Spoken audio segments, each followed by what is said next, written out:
هاكم تو عرفتوا، هاكم تو عرفتوا شكون هو المشكل وشكون هو العائق في المنتخب، وشكون هو اللي رجع الكرة التونسية إلى الوراء.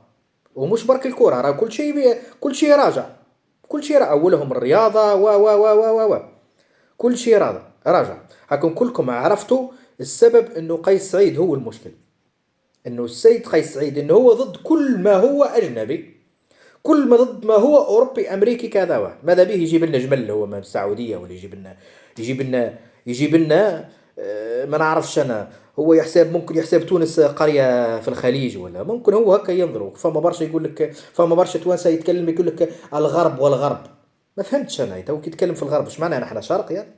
تو ممكن تقول غرب وش معناه؟ يعني نحن اليمن، نحن العراق، وش ني غرب؟ احنا غرب، نحن غرب ايطاليا، نحن غرب ايطاليا باش تكون على بالك. اذا ما تعرفش الخريطه، نحن غرب ايطاليا راه. نحن غرب ايطاليا، ونحن غرب سلوفينيا، ونحن غرب كرواتيا، ونحن غرب لا سويس، ونحن غرب لا غريس، ونحن غرب لا بلغار، ونحن غرب. تقول لي الغرب. رانا نحن الغرب، رانا نحن الغرب راه. باهي، كان ماشي في بالكم في يوم من الايام باش تنحوا العلاقه بين تونس واوروبا؟ راكم غالطين راهو. تونس تاريخها راهو متجذر في اوروبا، اوروبا راهو تاريخها متجذر في تونس راهو. راك ما تنجموش تعملوا حتى شيء راهو. انتو كقوميين عروبيين هنا دير ربكم ورب عروبتكم، توي عليكم ولا رب عروبتكم. راك ما تنجموا تعملوا حتى شيء راهو. يا خماج يا رخاس يا كلاب، يا اللي ما تحشموش، يا همل. باهي، هاكم عرفتوا تو شكون المشكل ترى. هاك عرفتوا قيس سعيد هو اللي ضد هو اللي ضد مدرب اجنبي. ترى خلينا نشوفوكم واش باش تعملوا ترى. هاكم عرفتوا المشكل، باش ما تقعدوا تتهموا فيه تظلموا في سامي شو اسمه سامي الطرابلسي، وتظلموا في الجامعه، وتظلموا فيه.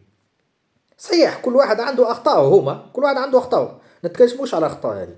انت كي تجي سامي الطرابلسي تفرض عليه المنتخب، ومن بعد تجي تقول له او ما حققش، انت اللي فرضت عليه المنتخب، انت اللي قلت له قود المنتخب. وزاد حاجه اخرى، راهو سامي الطرابلسي راهو هما اللي فرضوا عليه باش يمشي في كاس عرب، راهو وهما اللي فرضوا عليه باش يمشي في الكوب دافريك راهو.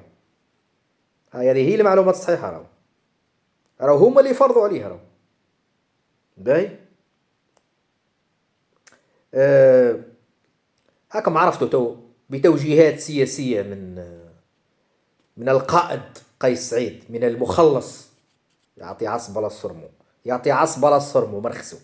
هاكم عرفتوا مالا العائق وعرفتوا المشكل. ترى خلينا نشوفوكم ترى واش باش تعملوا. ترى اخرجوا مظاهرات، اخرجوا مظاهرات كما تخرجوا مظاهرات الغزة ولليمن ولا ما نعرفش انا الضفة الغربية، ولا ما نعرفش انا العراق، ولا اخرجوا مظاهرات باش تنقذوا فيها هذا المنتخب متاعكم. اخرجوا ترى، اخرجوا يا موبنا يا رخاص، اخرجوا يا طحانة يا رخاص، اخرجوا كي تشوفوا حاجة تشوفوها بعينيكم وتبينها قدامكم ان هي صحيحة، تعملوا كتطفوا الضوء وتلفتوا للجهة الاخرى.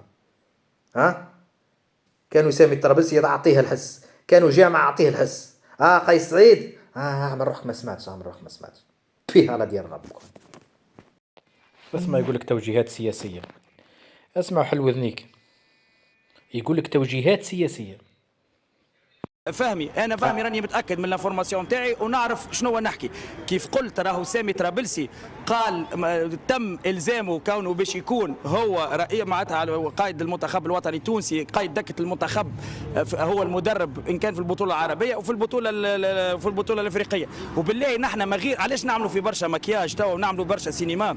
تونس كامله تعرف وكونه كان رفض سياسي لمدرب اجنبي، وهذا الضغط اللي تسلط على الاتحاد التونسي، لانه نعرفوا جيدا شنو صار استخدام كيروش وقتها مع المكتب الجامعي السابق، وتم استقباله من وزير الشباب والرياضه، وتقريبا كان الاتفاق شبه رسمي. من بعد بتعليمات سياسيه كان تم الالغاء نتاع المدرب، وكانت التوجيهات وكان المود اوردر كان يلزم يكون مدرب تونسي. نعرفوا جيدا اللي صار والمشكل والعراقيل اللي لقاوها المكتب الجامعي وقت اللي جاوا اللي عندهم حتميه واحده اللي هي مدرب وطني تونسي. واضح.